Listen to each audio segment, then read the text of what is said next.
Hello students of class 6. Welcome to the online tutorial classes for Vidya Bhavan High Secondary School.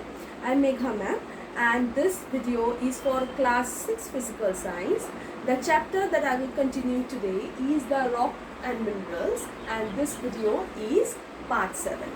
So in the previous video I discussed about the solid part of the fuel, fossil fuel, which is coal. And today I'll discuss about the natural gases and petroleum, which is the liquid form, and the natural gases. Okay. So the petroleum is widely used. You all know that the petrol and the diesels which we use in the motors and our transports, which is very important and very costly too, it is coming from the petroleum, but also there are many products that came from this petroleum.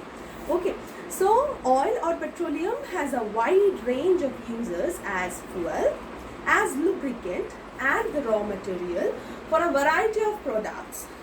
Okay, the major use of petroleum in the field of transportation of the fuel. So the first is in the transportation of the transportation.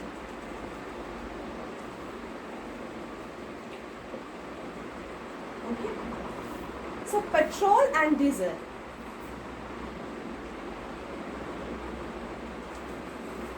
We use petrol and diesel. Okay, which came from the petroleum. These are mostly used to drive vehicles like car, buses, motorcycles and the small boats, etc. And the second is the domestic use of the commercial cooking gas. It is also very important. That is domestic use, like LPG. It is the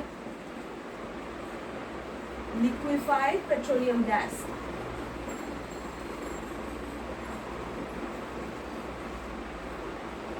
Cylinder is used which is full of this LPG gas in this kitchen and commonly in clean household fuel. Okay.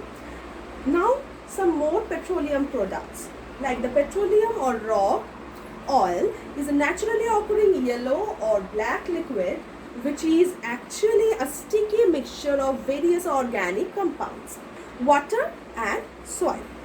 This unprocessed crude oil is refined in a refinery and is made free from water, soil and other impurities to produce various types of the fuel. This process is known as the refining of the petroleum. So, refining of the petroleum. So, why this refining is used? Because we have to take out the soil and the water from the crude petroleum. Okay.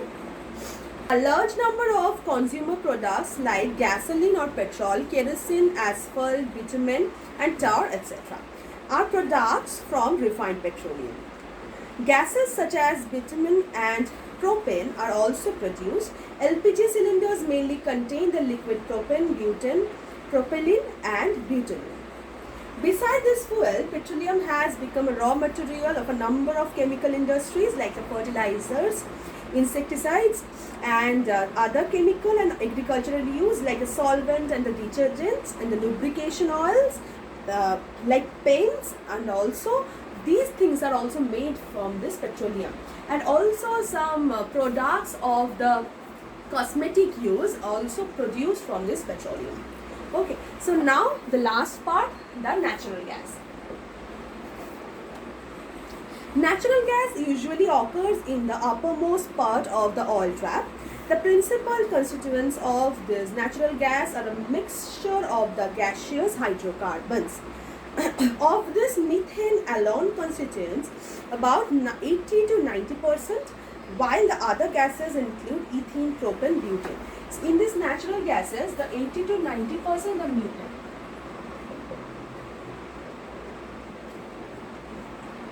Okay. So the compressed natural gases or CNG, it is also called CNG or compressed natural gas. Okay, is made when purified natural gas is compressed and stored in the cylinder and uses as fuel. CNG is also used as fuel. So what are the uses of it? Like in our country as well as in many of other countries, CNG is used for the run public transport, especially buses, because it is causes less amount of pollution than the LPG. So it is also used in this transportation. In some parts of the India, the CNG is supplied through the underground pipeline in the home and the factories to use as a fuel. Like in the home, the gas which we use for the cooking, in some countries and some parts of the India also, the CNG is actually by the pipe. They can get the CNG, the underground pipeline. They supply to the home and they use as their cooking gas. CNG is also used in power generation. So CNG have more use like the power generation. So in this part we learned about the full petroleum and the natural gases. So let me just capitulate this full chapter. Okay. In this chapter, the first we discussed about different types of the rocks like igneous rock, sedimentary rock, and then the metamorphic rock. Okay. Then we learned about the minerals and ores and how the minerals and ores are produced and which are called the minerals and ores, and then how the metals can be extracted from the ores. Okay. Next we learn about the alloys. What are the alloys? The mixture of the metals and the non-metals. Then we learn about the fossils, the plants and the animals which are embedded on the sedimentation of the earth. Next we learn about the fossil fuels, how the fossils can be used as the fuel. Okay, and finally we discussed about the uses of fossil fuel and different types of the uses of fossil fuels. What are they? Like the first we discussed about the coals, then the petroleum and the natural gases. Okay, by this I am completing this chapter. In the next video we will start a new chapter. Till then, thank you.